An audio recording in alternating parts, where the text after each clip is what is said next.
확률이 아주 매우 높은 그 질병인데도 불구하고 지금 국가에서 아무 조치를 취하지 않고 있었고 또 농민들도 아무 조치도 취하지 않은 거예요. 근데 이게 사실은 우리의 어떤 무지인지도 모르죠. 그리고 물론 이제 전문가들은 다 알고 있어 이 질병의 심각성을 알고 있었지만 그동안 국가에서 관리해야 될 질병들, 심각한 질병들, 뭐 구제역이니 인플루엔자이니 최근에는 이제 돼지 아프리칸 스와인 피버가 이제 그 국가적으로 당면한 문제로 이제 지적되었거든요. 그런데 이 질병은 겉으로 심각한 증상이 나타나지 않는 상태에서 만성적으로 경제적인 손실을 주는 질병이다 보니까 이 질병에 대해서 국가가 체계적으로 관리를 해오지는 못했고요. 그리고 또 세계적으로 봤을 때 어느 나라도 이거 국가가 나서서 이 질병을 컨트롤하고 있지는 않아요. 그러니까 국가가 예산을 내서 하고 있지는 않고 대부분 농민들이 자발적으로 이 질병을 관리하고 있거든요. 그래서 우리나라에서는 이게 질병은 지금 법정 전염병에도 포함되어 있지 않습니다. 그런데도 불구하고 소산업에서는 경제적으로 지금 가장 큰 손실을 주고 있는 걸로 보여요.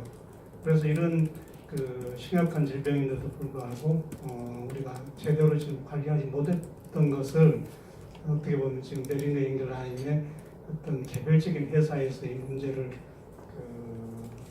부각시켜서 어떻게 좀 국가적으로 해결하는 게 좋지 않겠는데 이 기회를 마련하는 거 참 다행스러운 거라고 생각하는데요. 한 가지 오늘 이제 또 인식 문제에 있어서 한 가지 여기 BVD 예방을 위한 전문가 강단이라고 적어져 있거든요. 근데 사실은 예방은 아닌 것 같아요.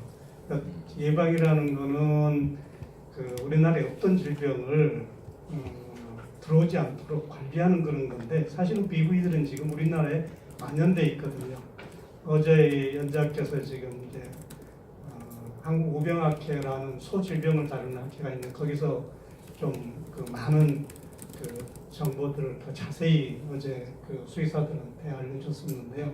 우리나라의 지금 그 발생률은 항체 양성률로는 뭐 50%에서 뭐 80%란 그런 이제 국가에서 전국적으로 조사한 게 아니고 랜덤으로 지금 전국적으로 조사하고 있거든요. 전체 농가를 조사하는 게 아니고 그러니까 좀 항체 양성률에 차이가 있고 또 개별 교수가 그 발표한 자료에 보면은 송아지들의 거의 농장에 이제 송아지들 태어난 걸 조사했는데 양성 농장에서 검출된 바이러스 양성이 90%가 넘어요. 그러니까 거의 대부분 조사한 농장에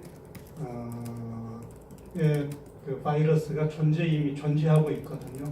그래서 실제 송아지 설사가 심각한 농장에서 또 폐사율이 증상이 심각하고 폐사율이 높은 농장, 또 호흡기 질병 발생이 많고 폐사율이 높은 농장들은 대부분 BVD가 같이 검출되고 있거든요.